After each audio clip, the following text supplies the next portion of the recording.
Hi guys, welcome to my cigar YouTube channel. I am Nosibo Gumete, well known as the Cigar Lady, your cigar enthusiast, South Africa's first female cigar YouTuber, and I am here to bring you nothing but great cigar content. So on today's video, I will be going in depth with explaining as to what is a cigar and how it is made, the whole process of the making of the cigar, basically. So if it is your first time watching, welcome on board, and please don't forget to like, subscribe, share this video, comment down below what you have learned on this video and what you would like to see more on my upcoming videos. What is a cigar?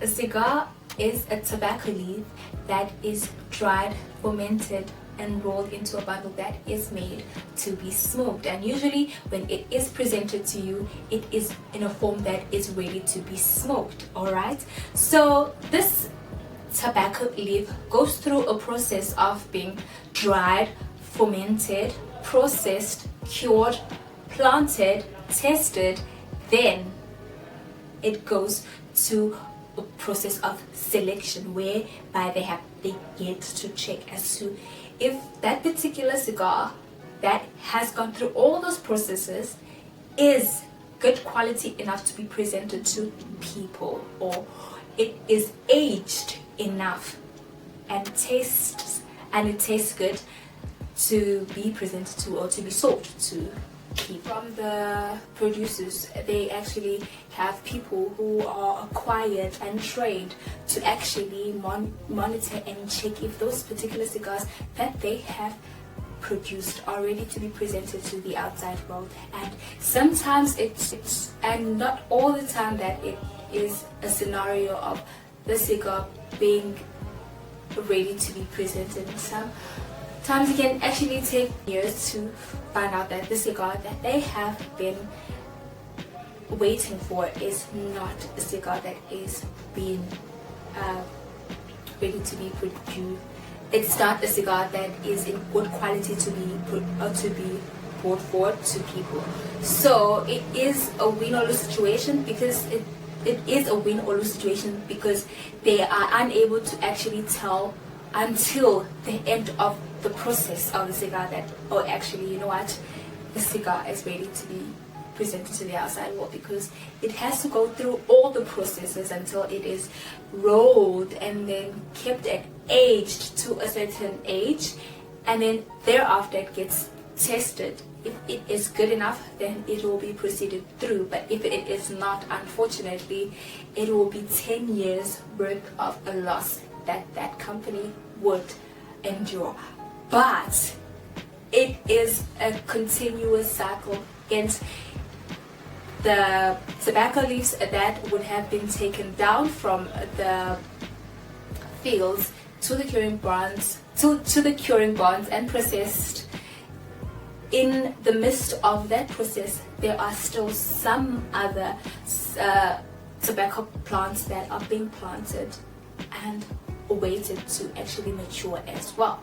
So it is a cycle that is continuous, which also assists in covering the loss of those certain plants that would have been probably affected or infected by any other. So the tobacco plant seeds come from the tobacco flower, which is also known as the Nicotiana flower. If you know my Instagram handle, you will know that it is Nicotiana flower. It's 1965, 64, but around there. So that's where I actually got my name. So the tobacco flower, or the Nicotiana tobacco, produces over 10,000 tobacco plant seeds. Now those tobacco plant seeds are then taken and planted first into the greenhouses, where they are actually monitored and taken good care of steadily, so that they do not get any infections from the outside of the greenhouses, so they do not get any threatening infections that can actually be damaging to the plants. So after a certain period, when they are finally matured enough to get transplanted to the fields, they are then taken from the greenhouses to the fields, where they are planted in a certain way to be able to absorb accordingly the soil and the sun and the rain and all the nutrients that that plant needs to be able to grow accordingly. It is then left in the fields for a certain amount of months. It is then left there to grow for a certain amount of months, and then thereafter they monitor, they check, they go from row to row checking if the leaves are ready to be taken down to the curing barns. Now there is a certain way that they are able to dictate as to if the particular plants or leaves are ready to be taken down.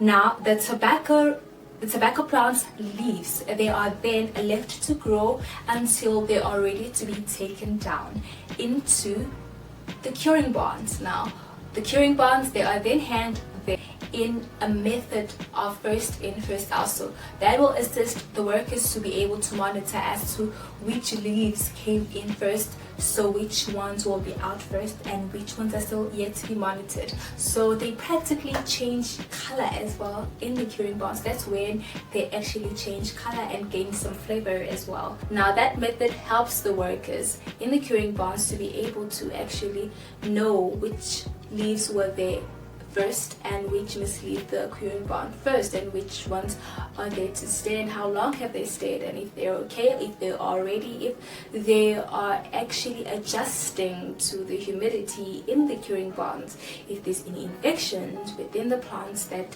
could transfer to other, that if there's any infections to the leaves that could transfer to other leaves within the curing barns. So there are constant checkups that happen in the curing barns as well, because that's another important section of the making of the cigar.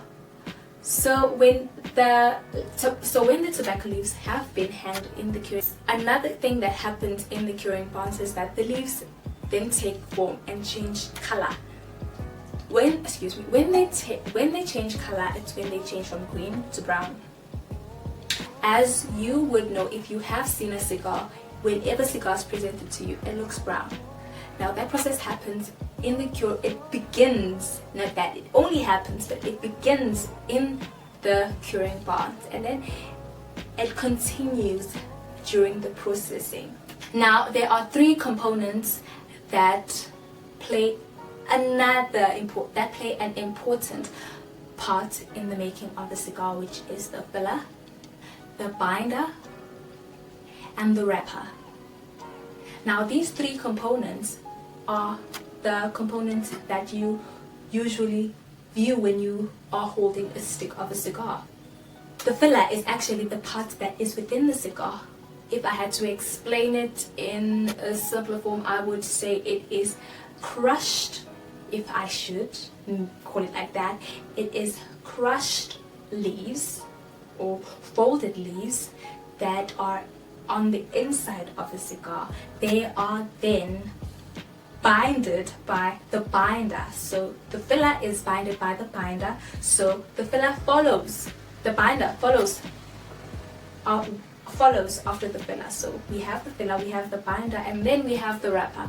The wrapper is the overall cover that you usually see on the stick of your cigar. So when you're holding a stick of a cigar, the above layer of the cigar is called the wrapper. Beneath it there is the binder, and inside there is the part that is called the filler. And then you will have on the outside of your cigar, you will have on the outside of your cigar you will have a band that is used by different companies to actually put their company logo or to put a descriptive name for their cigars.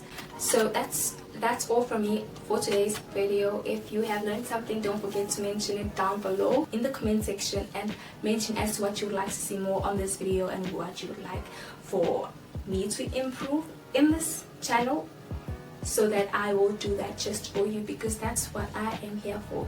And don't forget to share this video, like it, subscribe if you haven't from the beginning, and tell others to come and check this channel out for some more cigar content. Alright, thank you.